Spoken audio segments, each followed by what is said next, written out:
the United States, we are at a crossroads. Fossil fuels make up more than 80% of our energy consumption. However, at this rate, all known oil deposits will be gone by 2050.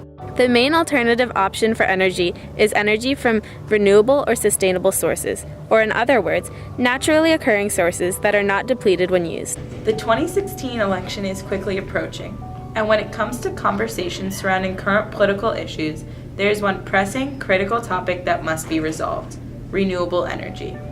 Developments in the scientific world have opened new doors for renewable energy, resulting in resources like solar power, wind power, hydroelectric power, and more.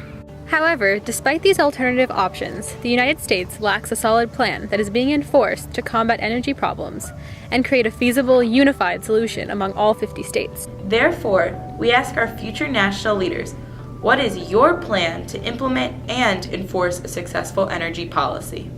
The path towards such a plan has been in the works within the 114th Congress. However, it's been a difficult road to navigate as each individual state has its own plans for renewable energy. Looking out farther than that, the new energy chairwoman in the Senate, Lisa Murkowski, plans to work pretty closely with her House counterpart, Fred Upton, who's returning as Energy and Commerce Chairman. They want to put together a comprehensive energy bill this year. This is something that Congress hasn't really been able to do since 2007. The disparity between states in terms of energy policy becomes most clear when we compare Massachusetts to North Dakota. According to a ranking created by the American Council for an Energy-Efficient Economy in 2015, Massachusetts has ranked first for the past 5 years, while North Dakota ranked 51st for the third year in a row. Although each state, understandably, has unique resources and circumstances, the current plan allows for some states to take a backseat role in the renewable energy scheme. A more cohesive, enforced national plan is one option to ensure that there is no huge disconnect between states, making the United States as a whole more targeted towards accomplishing energy efficiency goals.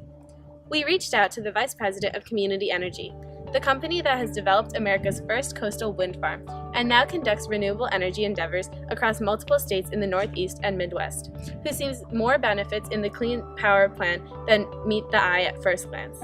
When we're focusing on electricity, we need a federal mandate. But at the same time, you have to understand that each state has a different set of resources. Some states are very windy. Some states are very sunny. Some states have coastal resources or hydropower.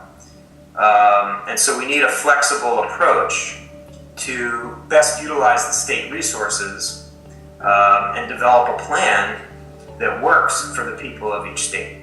At this point in time, one potential option for dealing with renewable energy places responsibility on the federal government to not only create a national energy plan, but also enforce and implement it.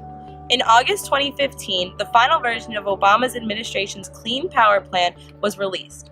The policy focuses on limiting carbon emissions, creating jobs, and bringing clean power to communities all across the country. Although this plan sets guidelines for the nation, there will be no progress if the plan cannot be enforced. Developing renewable energy projects, particularly solar, is challenging because of the lack of a national policy. The incentives for solar power that we still need to make it cost effective are really done on a state-by-state basis. So what we've found is that the working in New Jersey is very different from working in Colorado and Georgia and Massachusetts.